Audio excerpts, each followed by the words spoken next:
మధ్యప్రదేశ్ రాజధాని ఇండోర్లో మృత్యుఘోష మార్మోగుతోంది. కలుషిత నీరు తాగడంతో ఇండోర్లో మరణాలు సంభవిస్తున్నాయి. మృతుల సంఖ్య 15కు పెరిగింది. పొల్యూషన్ వాటర్కు నవజాత శిశువు బలైపోయింది. శిశువుతో సహా 15 మంది ప్రాణాలు కోల్పోయారు. డ్రైనేజ్ వాటర్ కలవడంతో నీళ్లు కలుషితమయ్యాయి. ఆ నీరు తాగిన వారిలో వేల మందికి అస్వస్థతకు గురయ్యారు. 48,400 మంది సమస్యలకు గురయ్యారు. 2,800 మంది తీవ్ర అనారోగ్యంతో బాధపడ్డారు. అతిసారంతో వందల మంది బాధితులు ఆసుపత్రిలో చేరారు. పలువురు ఐసీయూలో ఉన్నారు. బాధితుల పలువురు పరిస్థితి విషమంగా ఉంది. ఇండోర్కు స్వచ్ఛ సిటీగా పేరుంది.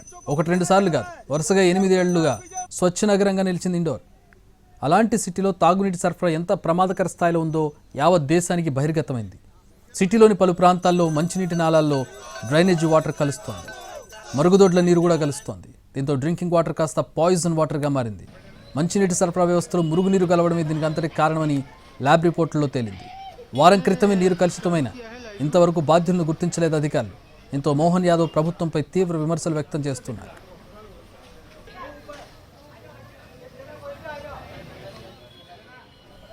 మధ్యప్రదేశ్ ప్రభుత్వం నిర్లక్ష్యం, వైఫల్యమే ఈ ఘోరానికి కారణమని ప్రజలు ఆందోళన చేస్తున్నారు. అస్మదీయులను కాపాడేందుకు బీజేపీ ప్రభుత్వం యత్నిస్తోందని విపక్షాలు ఆరోపిస్తున్నాయి.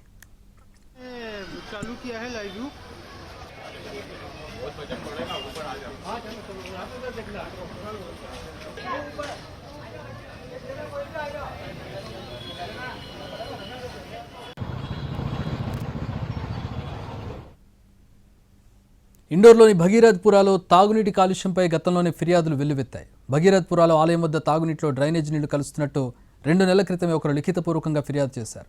మంచినీటిలో యాసిడ్ ఆనవాళ్లు కనిపిస్తున్నట్టు ఆ తర్వాత మరొక కంప్లీట్ చేశారు. గత నెల 18న నాలాల్లోంచి వస్తున్న నీళ్లు దుర్వాసన వస్తున్నాయని పలువురు ఫిర్యాదు చేశారు. అయినా మున్సిపల్ కార్పొరేషన్ అధికారులు చర్యలు తీసుకోలేదు. గత నెల 28కి పరిస్థితి చేయి దాటిపోయింది. భగీరథ్పురాతో పాటు 11వ వార్డులో ఏకంగా 90% మంది అస్వస్థతకు గురయ్యారు. కలుషిత నీరు తాగి దాదాపు 50,000 మంది అస్వస్థతకు గురయ్యారని chief medical and health officer ప్రకటించినా సరే మున్సిపల్ కార్పొరేషన్ అధికారుల్లో చలనం లేదు.